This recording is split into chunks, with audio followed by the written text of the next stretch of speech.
February 25, 2021 ಮಧ್ಯರಾತ್ರಿ ಸುಮಾರು 1 ಗಂಟೆ.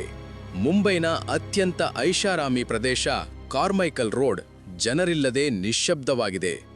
ಅಲ್ಲಿದೆ ಏಷ್ಯಾದ ಅತಿ ಶ್ರೀಮಂತ ವ್ಯಕ್ತಿ ಮುಕೇಶ್ ಅಂಬಾನಿಯವರ 27 ಅಂತಸ್ತುಗಳ ಅರಮನೆ ಆಂಟಿಲಿಯಾ.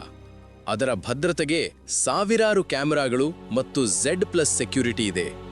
ಆದರೆ ಅಂದು ರಾತ್ರಿ ಒಂದು ಬಿಳಿ ಬಣ್ಣದ ಸ್ಕಾರ್ಪಿಯೋ ಕಾರು ಸದ್ದಿಲ್ಲದೆ ಬಂದು ಆಂಟಿಲಿಯಾದಿಂದ ಕೇವಲ 500 ಮೀಟರ್ ದೂರದಲ್ಲಿ ನಿಲ್ಲುತ್ತದೆ. ಚಾಲಕ ಕಾರಿನಿಂದ ಇಳಿದು ಕತ್ತಲಲ್ಲಿ ಮಾಯವಾಗುತ್ತಾನೆ. ಮರುದಿನ ಆ ಕಾರಿನ ಒಳಗೆ ಪೊಲೀಸರಿಗೆ ಸಿಕ್ಕಿದ್ದು 20 ಜಿಲೇಟಿನ್ ಕಡ್ಡಿಗಳು ಮತ್ತು ಅಂಬಾನಿ ಕುಟುಂಬಕ್ಕೆ ಬರೆದ ಒಂದು ಬೆದರಿಕೆ ಪತ್ರ. ನಮಸ್ಕಾರ ಸ್ನೇಹಿತರೆ, ನೀವು ನೋಡ್ತಾ ಇದ್ದೀರಾ ಡಾಕ್ಯೂ ಆನಿಮ್ ಕನ್ನಡ ಅಫಿಷಿಯಲ್ ಚಾನೆಲ್. ಇವತ್ತು ನಾವು ಭೇದಿಸ್ತಿರೋದು ಭಾರತೀಯ ಇತಿಹಾಸದ ಅತ್ಯಂತ ವಿಲಕ್ಷಣ ರಹಸ್ಯ, ದ ಆಂಟಿಲಿಯಾ ಬಾಂಬ್ ಸ್ಕೇರ್. ಸತ್ಯ ಏನಿತ್ತು ಅಂದ್ರೆ, ಆ ಕಾರು ಬಂದಿದ್ದು ಸಮುದ್ರದ ಆಚೆಯಿಂದಲ್ಲ, ಬದಲಿಗ ಮುಂಬೈ ಪೊಲೀಸ್ ಹೆಡ್ ಕ್ವಾರ್ಟರ್ಸ್ನಿಂದಲೇ. ಬನ್ನಿ, ಈ ಕರಾಳ ಸತ್ಯವನ್ನ ಇವತ್ತು ಬಯಲು ಮಾಡೋಣ. ತನಿಖೆ ಶುರು ಮಾಡಿದ ಪೊಲೀಸರಿಗೆ ಮೊದಲ ಆಘಾತ ಕಾದಿತ್ತು. ಆ ಸ್ಕಾರ್ಪಿಯೋ ಕಾರಿನ ಅಸಲಿ ಮಾಲೀಕ ಮನ್ಸುಖ್ ಹಿರೇನ್ ಎಂಬ ಸಾಮಾನ್ಯ ಆಟೋ ಪಾರ್ಟ್ಸ್ ವ್ಯಾಪಾರಿ. ಹಿರೇನ್ ಹೇಳಿದ ಕಥೆ ವಿಚಿತ್ರವಾಗಿತ್ತು. ನನ್ನ ಕಾರು ಕೆಟ್ಟು ನಿಂತಿತ್ತು, ಮರುದಿನ ನೋಡಿದರೆ ಕಳ್ಳತನವಾಗಿತ್ತು ಎಂದು ಅವರು ದೂರಿದರು. ಆದರೆ ಅವರ ಕಣ್ಣಿನಲ್ಲಿ ಭಯವಿತ್ತು. ಯಾವುದೋ ದೊಡ್ಡ ಸತ್ಯವನ್ನು ಅವರು ಮುಚ್ಚಿಡುತ್ತಿದ್ದಾರೆ ಎನಿಸುತ್ತಿತ್ತು. ಮಾರ್ಚ್ 5ರಂದು ಈ ಕೇಸ್ ಪೂರ್ತಿಯಾಗಿ ಟರ್ನ್ ತಗೊಳ್ತು. ಮನ್ಸುಖ್ ಹಿರೇನ್ ಅವರ ಶವ ಮುಂಬೈನ ಕಲ್ವಾ ಸಮುದ್ರದ ಹತ್ತಿರ ಪತ್ತೆಯಾಯಿತು. ಅವರ ಬಾಯೊಳಗೆ 5-6 ಕರ್ಚೀಫ್ಗಳನ್ನು ತುರುಕಲಾಗಿತ್ತು. ಅಂದ್ರೆ ಇದು ಆತ್ಮಹತ್ಯೆ ಅಲ್ಲ, ಪಕ್ಕಾ ಮರ್ಡರ್. ಈ ಸಾವಿನಿಂದ ಇಡೀ ಮಹಾರಾಷ್ಟ್ರ ರಾಜಕೀಯದಲ್ಲಿ ಸಂಚಲನ ಉಂಟಾಯಿತು. ಹಿರೇನ್ ಸಾವಿನ ಹಿಂದೆ ಒಬ್ಬ ಪ್ರಭಾವಿ ಪೊಲೀಸ್ ಅಧಿಕಾರಿಯ ಹೆಸರಿತ್ತು. ಆತನೇ ಸಚಿನ್ ವಾಜೆ. ಸಚಿನ್ ವಾಜೆ ಸಾಮಾನ್ಯ ಪೊಲೀಸ್ ಅಲ್ಲ, 63 ಎನ್ಕೌಂಟರ್ ಮಾಡಿದ ಅಧಿಕಾರಿ. ಒಂದು ಕಾಲದಲ್ಲಿ ಕಸ್ಟಡಿ ಸಾವು ಕೇಸ್ನಲ್ಲಿ ಸಸ್ಪೆಂಡ್ ಆಗಿ 16 ವರ್ಷ ಮನೆಯಲ್ಲಿದ್ದವನು. ಆದರೆ 2022 ಅಧಿಕಾರ ಬದಲಾದಾಗ ಇವನನ್ನು ವಾಪಸ್ ಕೆಲಸಕ್ಕೆ ತರಲಾಯಿತು. ಅಷ್ಟಿರಲ್ಲ, ಅಂಬಾನಿ ಮನೆ ಮುಂದೆ ಸ್ಫೋಟಕ ಸಿಕ್ಕಾಗ ಅದರ ಮೊದಲ ತನಿಖಾಧಿಕಾರಿಯಾಗಿ ನೇಮಕವಾಗಿದ್ದೇ ಇದೇ ಸಚಿನ್ ವಾಜೆ. ಅಂದರೆ ಯಾರು ಕ್ರೈಮ್ ಮಾಡಿದ್ದಾರೋ ಅವರೇ ತನಿಖೆ ಮಾಡಲು ಬಂದಿದ್ದರು. CCTVಗಳನ್ನು ಗಮನಿಸಿದ NIA ಅಧಿಕಾರಿಗಳಿಗೆ ಒಂದು ದೃಶ್ಯ ಕಂಡಿತು. ಸ್ಕಾರ್ಪಿಯೋ ಕಾರಿನಿಂದ ಇಳಿದು ಹೋದ ವ್ಯಕ್ತಿ PPE ಕಿಟ್ ತರಹದ ಬಟ್ಟೆ ಹಾಕಿಕೊಂಡಿದ್ದ. ಅವನ ನಡೆ ಪೊಲೀಸ್ ಶೈಲಿಯಲ್ಲೇ ಇತ್ತು. ಆ ವ್ಯಕ್ತಿ ಬೇರೆ ಯಾರೂ ಅಲ್ಲ, ಸ್ವತಃ ಸಚಿನ್ ವಾಜೆ. ತಾನೇ ಬಾಂಬ್ ಬಿಟ್ಟು ತಾನೇ ಆ ಕೇಸ್ ಸಾಲ್ವ್ ಮಾಡಿ ಅಂಬಾನಿ ಕುಟುಂಬದ ಮುಂದೆ ಹೀರೋ ಆಗಬೇಕೆಂಬ ಅವನ ದುರಾಸೆ ಒಬ್ಬ ಅಮಾಯಕ ಮನ್ಸುಖ್ ಹಿರೇನ್ ಪ್ರಾಣವನ್ನೇ ತೆಗೆದುಕೊಂಡಿತು. ತನಿಖೆ ಮುಂದುವರೆದಂತೆ ವಾಜೆ ಅವರ ಲೈಫ್ ಸ್ಟೈಲ್ ಕಂಡು ಅಧಿಕಾರಿಗಳೇ ಶಾಕ್ ಆದರು. ಒಬ್ಬ ಸಣ್ಣ ಆಫೀಸರ್ ಬಳಿ ಮರ್ಸಿಡೀಸ್, ಆಡಿ ಮತ್ತು ಲ್ಯಾಂಡ್ ರೋವರ್ ಕಾರುಗಳಿದ್ದವು. ಪಂಚತಾರಾ ಹೋಟೆಲ್ನಲ್ಲಿ ತಿಂಗಳಿಗೆ 12 ಲಕ್ಷ ಬಾಡಿಗೆ ಕೊಟ್ಟು ರೂಮ್ ಬುಕ್ ಮಾಡಿಕೊಂಡಿದ್ದ. ಇವೆಲ್ಲದಕ್ಕೂ ಹಣ ಎಲ್ಲಿಂದ ಬಂತು? ಆಗಲೇ ಬಯಲಾದದ್ದು ಆ 100 ಕೋಟಿ ವಸೂಲಿ ಹಗರಣ.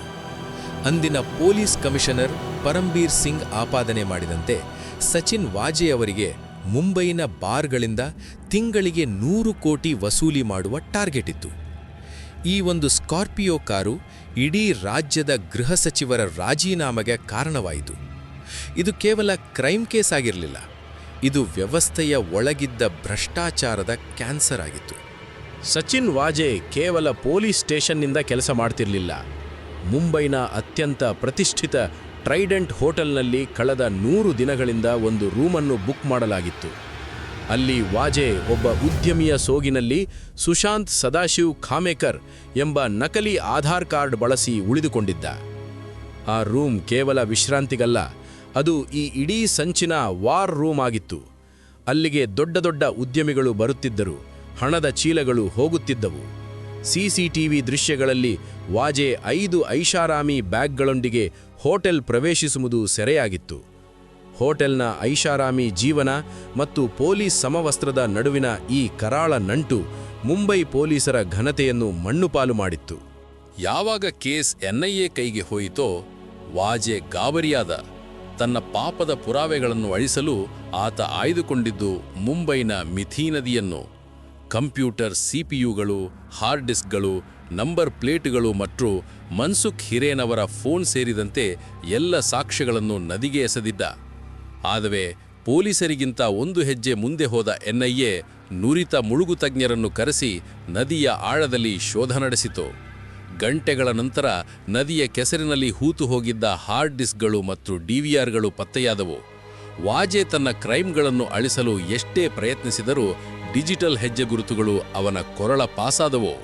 ವೀರಪ್ಪನ್ ಪ್ರಕರಣದಲ್ಲಿ ರಾಜಕೀಯ ಲಾಬಿಗಳು ಕಾಡಿನೊಳಗೆ ಅಡಗಿದ್ದವು, ಆದರೆ ಇಲ್ಲಿ ಅವು ಮಂತ್ರಾಲಯದ ಕಾರಿಡಾರ್ಗಳಲ್ಲೇ ಇದ್ದವು. ಸಚಿನ್ ವಾಜೆ ಕೇವಲ ಒಬ್ಬ ಎಪಿಐ ದರ್ಜೆಯ ಅಧಿಕಾರಿಯಾಗಿದ್ದರೂ ಆತ ನೇರವಾಗಿ ಪೊಲೀಸ್ ಕಮಿಷನರ್ ಮತ್ತು ಗೃಹ ಸಚಿವರೊಂದಿಗೆ ಸಂಪರ್ಕದಲ್ಲಿದ್ದದ್ದು ಹೇಗೆ? ಪರಂಬೀರ್ ಸಿಂಗ್ ಅವರು ಮುಖ್ಯಮಂತ್ರಿಗೆ ಬರೆದ ಆ 8 ಪುಟಗಳ ಪತ್ರ ಇಡೀ ಮಹಾರಾಷ್ಟ್ರ ರಾಜಕೀಯದಲ್ಲಿ ಸುನಾಮಿ ಎಬ್ಬಿಸಿತು. ಈ ಒಂದು ಸ್ಕಾರ್ಪಿಯೋ ಕಾರು ಕೇವಲ ಅಂಬಾನಿ ಮನೆ ಮುಂದೆ ನಿಲ್ಲಲಿಲ್ಲ, ಅದು ಇಡೀ ಸಮ್ಮಿಶ್ರ ಸರ್ಕಾರದ ಅಸ್ತಿತ್ವವನ್ನೇ ಪ್ರಶ್ನಿಸಿತು. ಅಂತಿಮವಾಗಿ ಗೃಹ ಸಚಿವರು ರಾಜೀನಾಮೆ ನೀಡಬೇಕಾಯಿತು. ಇದು ಒಬ್ಬ ವ್ಯಕ್ತಿಯ ಅಪರಾಧವಾಗಿ ಉಳಿಯದೆ ಇಡೀ ಆಡಳಿತ ವ್ಯವಸ್ಥೆಯ ನೈತಿಕ ಪತನವಾಗಿ ದಾಖಲಾಯಿತು. ಆದರೆ ಈ ಹೋರಾಟ ಕೇವಲ ಸಾಕ್ಷ್ಯಗಳದ್ದಾಗಿರಲಿಲ್ಲ, ಇದು ಮಾನಸಿಕ ತಾಳ್ಮೆಯ ಪರೀಕ್ಷೆಯೂ ಆಗಿತ್ತು. ಎಷ್ಟೋ ಬಾರಿ ವಾಜೆ ಪೊಲೀಸರ ಕಣ್ಣಿಗೆ ಮಣ್ಣೆರಚಿ ತಪ್ಪಿಸಿಕೊಂಡಿದ್ದ. ಆದರೆ ಕಾನೂನಿನ ಹಾದಿ ಬಹಳ ದೂರವಿರುತ್ತದೆ. ವಾಜೆ ಪ್ಲಾನ್ ಮಾಡಿದ್ದೇನೋ ಸರಿಯಾಗಿತ್ತು, ಆದರೆ ಆತ ಸಿಸಿಟಿವಿಗಳ ಮುಂದೆ ಒಂದು ಸಣ್ಣ ತಪ್ಪು ಮಾಡಿದ. ಹಿರೇನ್ ಅವರ ಫೋನನ್ನು ಸರಿಯಾಗಿ ನಾಶ ಮಾಡಲಿಲ್ಲ ಮತ್ತು ಸಿಸಿಟಿವಿ ಡಿವಿಆರ್ಗಳನ್ನು ಕಳವು ಮಾಡುವಾಗ ತನ್ನದೇ ಪೊಲೀಸ್ ಜೀಪ್ ಬಳಸಿದ. ಸಣ್ಣ ಸಣ್ಣ ತಪ್ಪುಗಳೇ ದೊಡ್ಡ ಕ್ರಿಮಿನಲ್ಗಳನ್ನು ಹಿಡಿದುಕೊಡುತ್ತವೆ ಅನ್ನೋದಕ್ಕೆ ಸಚಿನ್ ವಾಜೆ ಅತಿದೊಡ್ಡ ಸಾಕ್ಷಿ.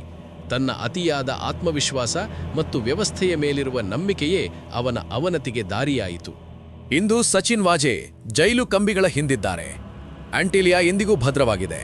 ಆದರೆ ಈ ಘಟನೆ ಭಾರತೀಯ ಪೊಲೀಸ್ ವ್ಯವಸ್ಥೆಯ ಮೇಲೆ ದೊಡ್ಡ ಕಳಂಕ ತಂದಿತ್ತು. ಕಾಡಿನ ದರೋಡೆಕೋರ ವೀರಪ್ಪನ್ ಗುಂಡಿಗೆ ಬಲಿಯಾದಂತೆ ವ್ಯವಸ್ಥೆಯ ಒಳಗಿದ್ದ ಈ ವೈಟ್ ಕಾಲರ್ ಅಪರಾಧಿ ಕಾಲದ ಚಕ್ರದಲ್ಲಿ ಸಿಕ್ಕಿಬಿದ್ದಿದ್ದಾನೆ. ಅಧಿಕಾರವು ಅತಿರೇಕಕ್ಕೆ ಹೋದಾಗ ಅದು ವಿನಾಶಕ್ಕೆ ದಾರಿ ಮಾಡಿಕೊಡುತ್ತದೆ. ಕಾನೂನಿಗಿಂತ ದೊಡ್ಡವನು ಯಾರೂ ಇಲ್ಲ. ಪ್ರಕೃತಿಯನ್ನು ಲೂಟಿ ಮಾಡುವ ವೀರಪ್ಪನಾಗಲಿ ಅಥವಾ ಅಧಿಕಾರವನ್ನು ದುರ್ಬಳಕೆ ಮಾಡುವ ವಾಜೆಯಾಗಲಿ, ಸಮಾಜದ ಶಾಂತಿಯನ್ನು ಕದಡುವ ಪ್ರತಿಯೊಬ್ಬರಿಗೂ ಅಂತ್ಯ ಅನಿವಾರ್ಯ. ಈ ಕಥೆಯು ಇತಿಹಾಸದ ಪುಟಗಳಲ್ಲಿ ಒಂದು ಎಚ್ಚರಿಕೆಯ ಘಂಟೆಯಾಗಿ ಉಳಿಯಲಿದೆ. ಈ ರಹಸ್ಯದ ಬಗ್ಗೆ ನಿಮ್ಮ ಅನಿಸಿಕೆ ಏನು? ವಾಜೆಯ ಹಿಂದಿದ್ದ ಆ ದೊಡ್ಡ ಶಕ್ತಿಗಳು ಇಂದಿಗೂ ಸುರಕ್ಷಿತವಾಗಿದ್ದಾರೆ? ಕಾಮೆಂಟ್ ಮಾಡಿ ತಿಳಿಸಿ. ಮರೆಯದೆ ನಮ್ಮ ಡಾಕ್ಯುಆನಿಮ್ ಕನ್ನಡ ಅಫಿಷಿಯಲ್ ಚಾನೆಲ್ಗೆ ಸಬ್ಸ್ಕ್ರೈಬ್ ಮಾಡಿ.